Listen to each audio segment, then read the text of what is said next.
Halo teman-teman, kembali lagi bersama saya Nelson Arang Aktif di channel YouTube saya.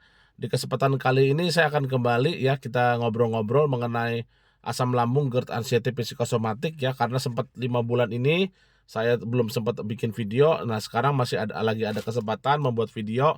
Mudah-mudahan video ini bisa berguna bagi teman-teman ya terutama bagi penderita GERD, asam lambung, anxiety dan psikosomatik ya. Jadi asam lambung, GERD, anxiety, psikosomatik itu sekarang masih tetap menjadi pokok pembicaraan di mana-mana karena memang asam lambung, GERD, MAH, anxiety, psikosomatik ini bukan hanya mengganggu fisik tapi juga mengganggu mental. Nah, itulah yang banyak membuat orang sangat terganggu dengan, penyakit asam lambung, GERD, anxiety, psikosomatik ya. Jadi pada dasarnya sekali lagi teman-temannya penyembuhannya tetap tidak, lepas dari, teman-teman harus menjaga pola makan yang baik, pola pikir yang baik, dan juga pola hidup yang baik ya. Jadi, udah sering saya jelaskan, tapi ada beberapa poin-poin penting ya yang saya tanamkan kembali ya, yang saya akan ungkapkan kembali kenapa zaman sekarang semakin banyak, bukan semakin sedikit orang-orang yang terkena penyakit asam lambung, GERD, anxiety, psikosomatik.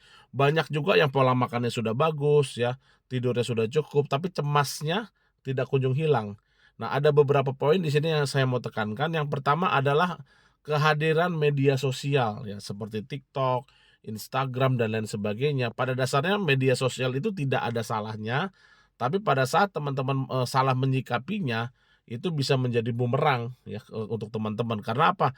Kadang-kadang informasi yang kita dapat baik itu dari Google, baik itu dari TikTok atau dari Instagram, itu kadang-kadang, dilebih-lebihkan.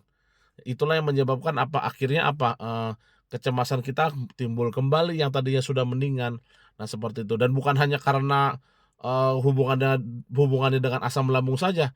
Dalam kehidupan sehari-hari kalau kita tidak menyikapinya dengan baik, hidup bermedia sosial pun itu bisa, menjadi bumerang juga ya. Kadang-kadang timbul-timbul iri hati, sakit hati ya, mungkin teman-teman tidak sengaja mengupload video atau foto kita yang lama atau seperti apa dan lain sebagainya. Itu mengganggu perasaan juga ya atau misalkan, karena zaman sekarang banyak orang bermedia sosial itu hanya untuk, tidak semua ya, tapi ada juga yang mungkin ya, mungkin saya katakan mungkin di sini untuk pamer ya, punya kendaraan baru, pamer liburan, atau mungkin sebenarnya tujuannya bukan pamer, tapi kadang-kadang banyak orang yang jadi baper ya, karena kena perasaan, "Oh aduh saya juga harus bisa liburan."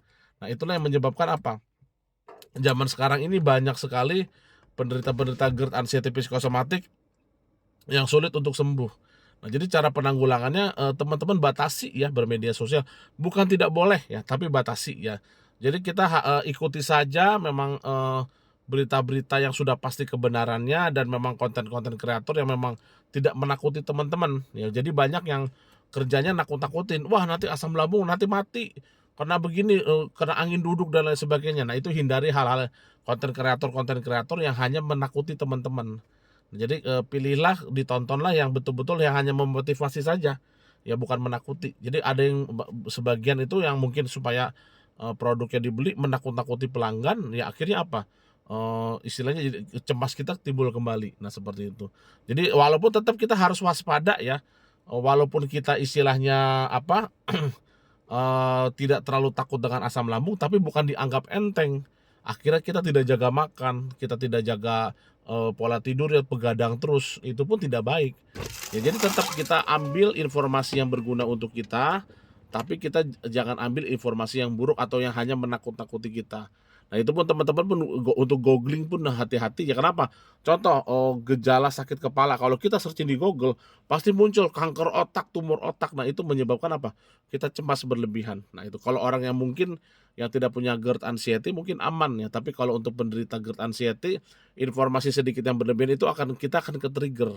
Nah seperti itu. Jadi sekali lagi ya teman-teman selain pola makannya tentunya dijaga, pola pikirnya juga tentu dijaga ya. Kalau pola makan mungkin saya sudah panjang lebar bicarakan ya, pola pikir juga, pola hidup juga. Nah teman-teman satu lagi, lebih cerdas dalam bermedia sosial, lebih cerdas dalam mengambil informasi ya, menerima informasi dari orang lain supaya itu untuk kebaikan kita juga supaya, mental kita tidak terlalu hancur ya dan juga karena itu akan menyebabkan kecemasan kita akan semakin parah.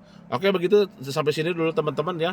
Bagi yang mau bertanya atau konsultasi ya, teman-teman juga bisa ke WA aja ke saya 0812 2026 9210 ya. Teman-teman juga yang mau ikhtiar arang aktif pun silakan diikhtiarkan, nanti, step yang check out arang aktif jangan takut ya, step yang order arang aktif pasti saya pandu sampai sembuh.